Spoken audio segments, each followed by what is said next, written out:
Can you hear her purring? She says, yeah, I've had enough. You gonna go? You're gonna sit in my lap. Alright, so I will start this video with where I ended the last one. That's the cat blanket, which I got edges added to.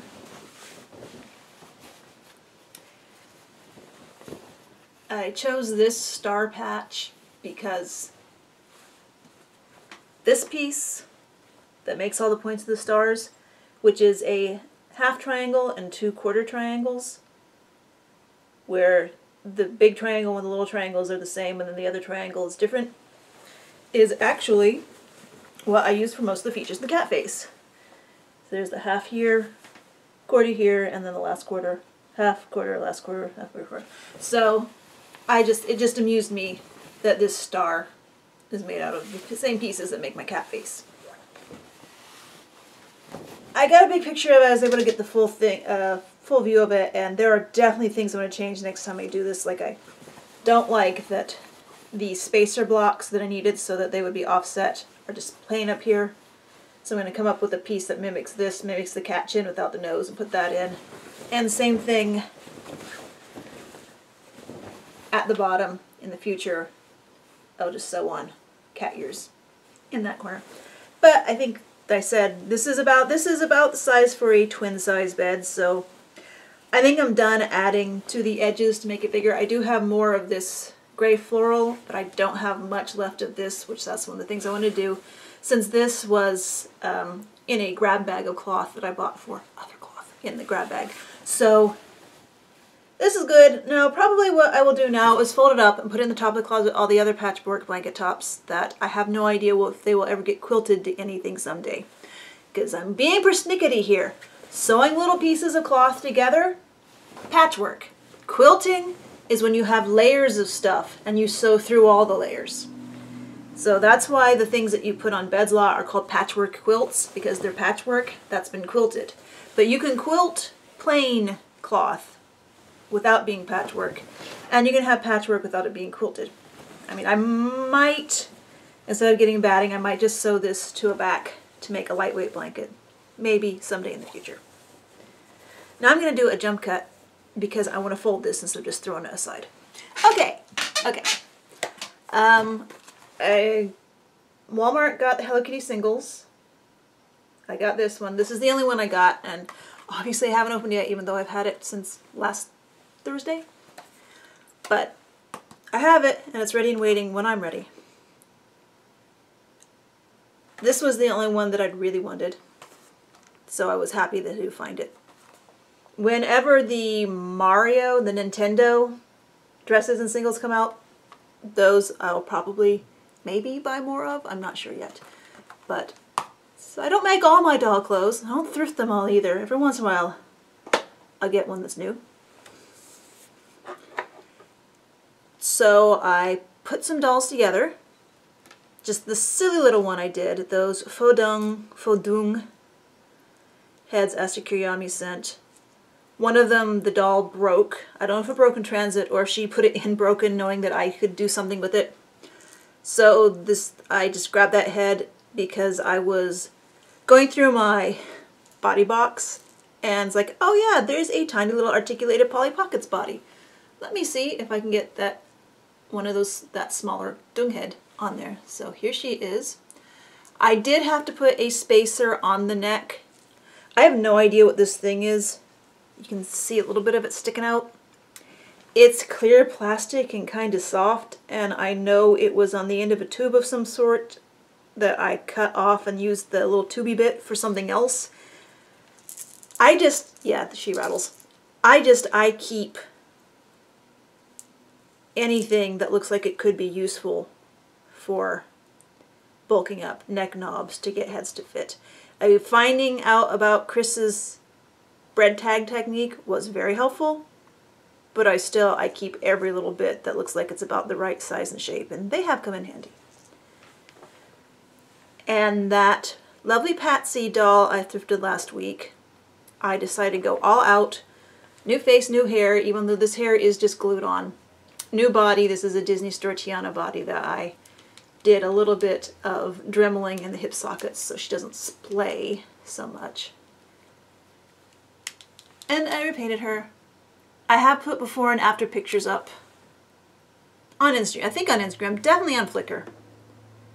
So I'm pretty happy with the way she turns out. Although this is one of those just because customs. Used to be just about every doll I customized was just to see what would happen. And that led to me having a lot of dolls that I didn't really care about once I was done. But like I said, I'm trying to be better about not just letting them loose into the world as soon as I'm done with them. So I'll see if she's around for a while. Because her hair is just glued on. So there are options in the future. But noisy vehicle. UPS truck. If I'm careful, this hair will last for a long time. I have quite a few dolls with hair that's glued on and stayed on. But when the thing about gluing hair onto a doll is when you're done with it, when you glue the yarn on, it just peels off. And if you're careful, it almost becomes a wig that you can put on other dolls. But I'm usually not quite that good when I do it. And then there were those Ever After High heads that I put on the Disney Princess / Hobbit Barbie bodies.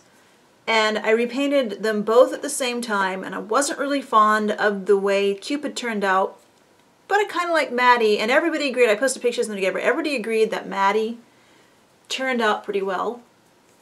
So this is her. And I did put some sparkly glitter paint under the eyes. And the color, I didn't even realize it as I was doing it. The color actually matches the purple in her hair pretty well straight out of the bottle. I custom mixed the color in her eyes to match the color in her hair. It's not perfect, but it's pretty close, especially when you don't put the hair by the eyes. So this was, I just started painting. I didn't really have a plan for her beyond I wanted her to be side glance. And to that end, I just grabbed a pencil and quickly sketched side glance on her, and then I just started painting and adding more and more, and I wanted to be simple, and she's simple, but she's not really simple.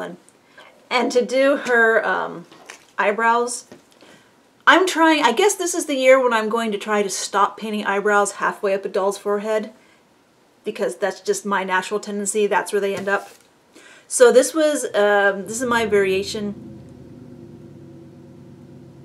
Can you hear that? We call that the behemoth because it always sounds like that when it starts up.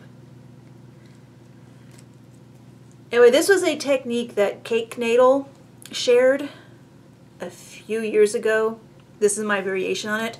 What that technique was you take some masking tape and you like find the center of it, and then you find the points on either side so that they are equidistant, and then you put it on the doll's face, and then you start just with, this is more for ball jointed dolls or people who don't just use acrylic paint like I do. And then you put on like a smudge of pastel as your base for where the eyebrow is going to be, and then you take the paint off, and the eyebrows are equidistant and equal width, and then you can go from there. Well, my take on that is I grab a strip of paper, fold it in half, actually cut the notch out of it because I'm going to be laying this over the doll's face and the nose needs space. And then I make little snips. I don't know if you can see those little snips in the top of the paper that are, so when you're snipping through both layers, they're equidistant. I actually have several sets of snips because I was using this on a couple different dolls. I actually used it for, did I use it for her? I can't remember if I used it for her too. But I definitely used it for this doll. So you lay it on the face, wrap it around.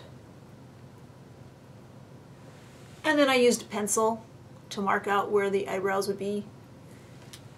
And that's why they're so straight. I know that you can actually go ahead and curve them around and make them look more natural, but this isn't the most natural face up. So she's been pretty popular, but I did not like the Cupid, and most people's reaction was, oh, she's nice, but I really like Maddie. So the next day I wiped off Cupid's face, and I wasn't sure still how I wanted to paint her. But then I decided, you know, if all else fails, copy a Japanese fashion doll. So I pulled out Rika-chan, and I really studied like her, the pupils in her eyes are not black. They're very, very, very, very, very, very dark brown. But there is black for the lash lines at the top and the bottom. And then she has the eyelids and lashes are the same color, and the brows are the same color too.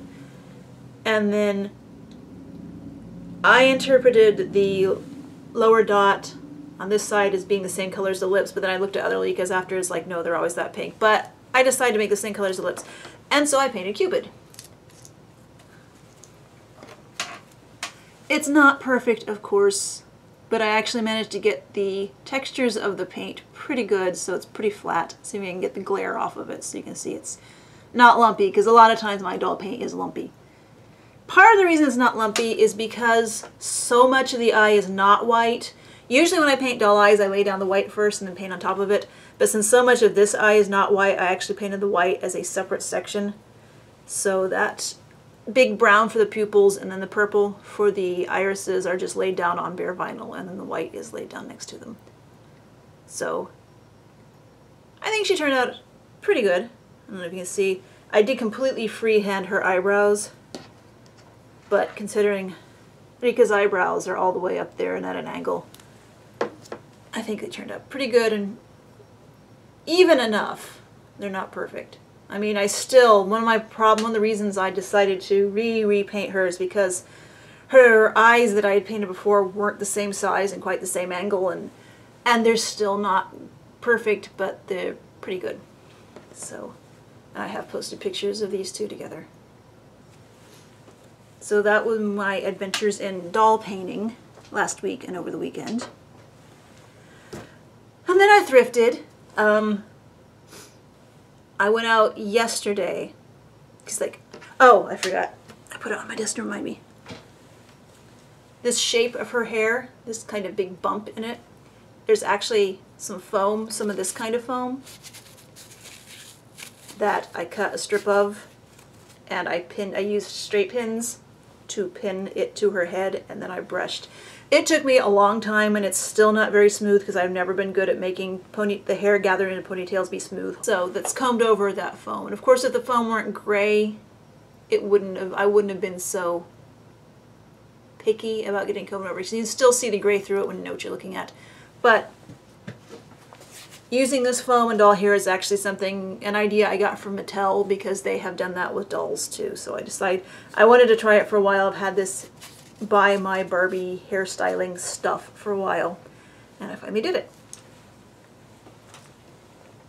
So thrifting. Yesterday I went out because, you know, normally I would go thrifting on Wednesday because that's when I would also do grocery shopping. But my grocery shopping is at Aldi, and my favorite Aldi has closed for remodeling. And I went past it today, and the wall is off the side. You can see right into the store. So they've been working on remodeling for a while and finally closed. So we're kind of low on stuff, so I didn't want to wait till Thursday. So yesterday I went to the Aldi in the other direction, which also took me to the thrift store in the other direction.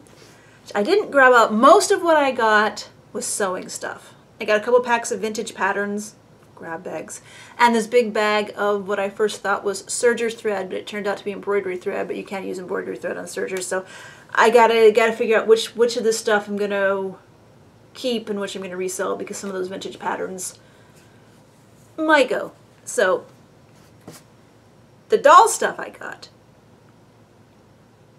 First thing I grabbed off the toy table was this Tyco Ariel. Now the original rubber band in her hair was just a few pieces left of it, and they were pretty nasty, so I picked those out and put an elastic back in.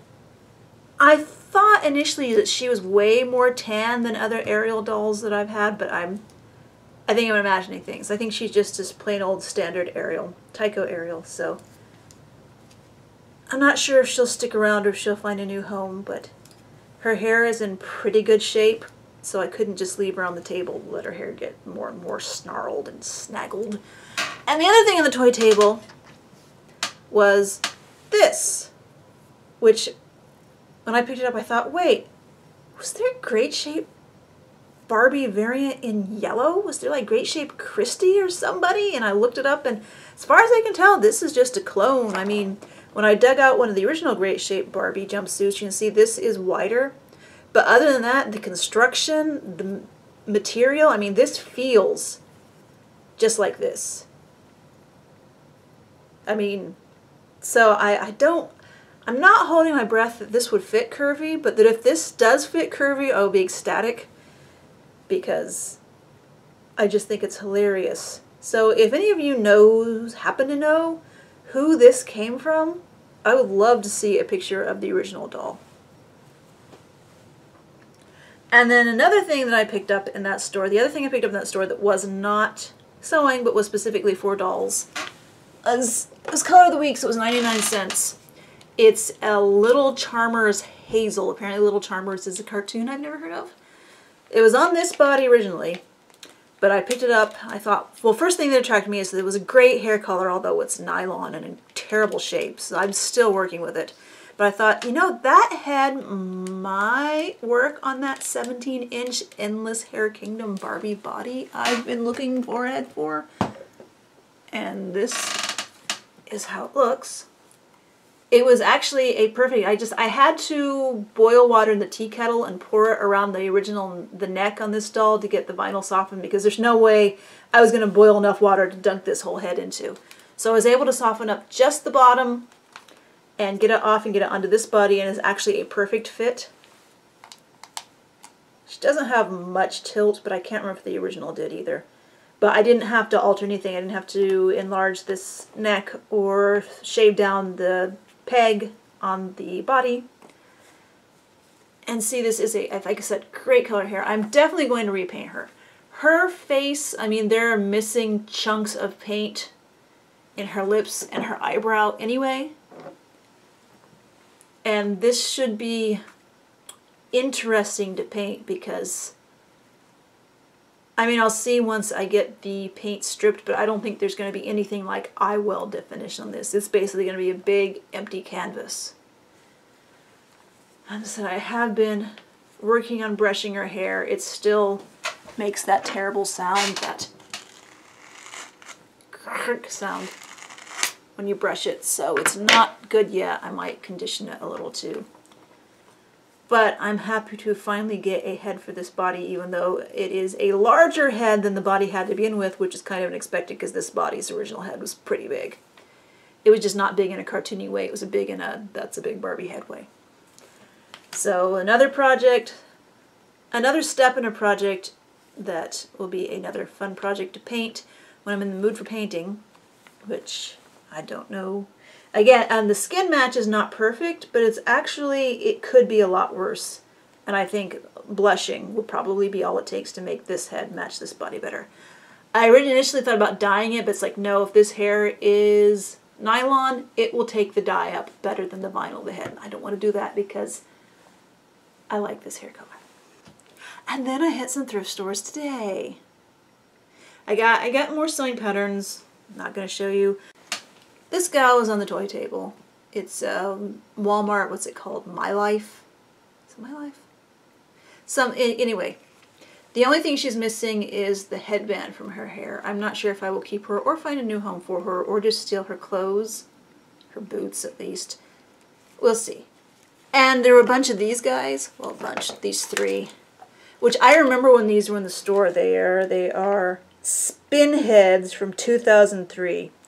When their batteries work, they're actually like you move their heads to make like remix music. I'm sure it's kind of cheesy. I don't know if moving their arms changes it too. When I first picked them up, actually I remember looking at them way back then, wondering if their heads would be useful on dolls. And as soon as I saw them today, I grabbed them thinking, I can finally see if their heads are useful on dolls. But the more I look at them, I'm not sure. I mean, they're not the most attractive things. I mean, he might be an interesting, very stylized, but the heads are actually hard plastic. You have to take their hair off to get to the screws that hold the heads, fronts and backs of the heads together. So, I'll do something with them. I'm just not sure what yet. And it might not involve staying around here. Although the back of his head looks like a whole bunch of Pikachus caught up together in a whirlwind. Hello Kitty. In a kimono. Very cheesy, but still. The kiddo will probably want to put this on his backpack. I see you, Floofy Cat. Floof? Meow. And also, you know, I'm looking on the random toy table for dinosaurs. Big cheesy dinosaurs to paint. But on the table I was rooting around, well, I found this guy.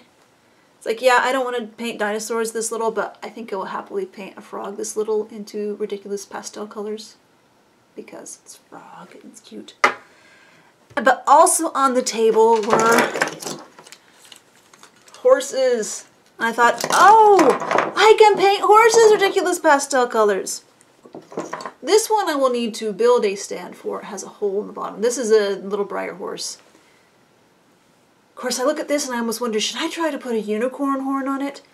Even though this is hard plastic and would be really hard to sink anything into, like unlike vinyl horses. But still, this could be fun, like as a ridiculous rainbow unicorn. Or just a ridiculous pastel horse, right? And then this was also on the table. This one also stands well. Also another fun thing to paint pastel. This one already has the pearl color on it, but of course I would paint it, you know, like pink or green or something, and then put the pearl back on top of it. And then this, okay, now he's standing up. This Schleich horse, which when I first got home and put on the table would not stand up. I mean, this is a big, heavy vinyl horse, so it could be fun. Okay, now it's not standing up. But I'm going to have to see if I can use boiling water to reposition the limbs so it actually stands, or if I just shim up the foot somehow. And then paint it ridiculous pastel colors with an iridescent coating. And then I went to the other Goodwill, the other thrift store on the way home. And there was this weird grab bag. But it looked good. Well, okay. I don't need the oxygen tanks. What are you doing, Floof?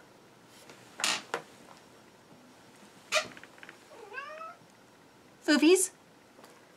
I really don't have a use at the moment that I can think of for the same yet different.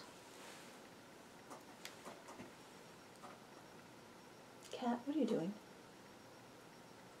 Helmets. I don't think these are bicycle helmets as much as these are like inline skate Barbie helmets. And this, which these pants honestly strike me as being like for G.I. Joe. Well, no, G.I. Joe always had snaps. It's definitely not Barbie, I'm pretty sure. It just doesn't, it's just not constructed right for Barbie. Same with this shirt. This shirt doesn't feel like Barbie to me. But I could be completely wrong. If you know if these go together, if you know what these are, of course, I appreciate the knowledge. And then this is fun. Again, I don't know what this is from. It doesn't strike me as Barbie, but that doesn't mean it's not. And there were a whole bunch of shoes, mostly Ken shoes. Good old Ken loafers. Ken Tevas, but not really. I don't even know, do young people know what these are? These were huge in the mid-late 90s. I mean, if Mattel saw fit to make shoe molds back then, shoe molds got used over and over and over and over. It's not like you kids today being spoiled by Monster High with its one-use shoes. So Mattel would usually put a lot of thought into whether shoes were usable before they made a mold. And then some shoes, like these, were created in the 70s. No, 60s. 60s, late 60s, early 70s. And they use those forever. But then also in the bag were these shoes, which these shoes got used a lot too. I don't know if this particular pair was Dr. Ken's. But these, you know, very 90s. I miss chunky soles. And these in the bag, I'm pretty sure these are Flava's shoes.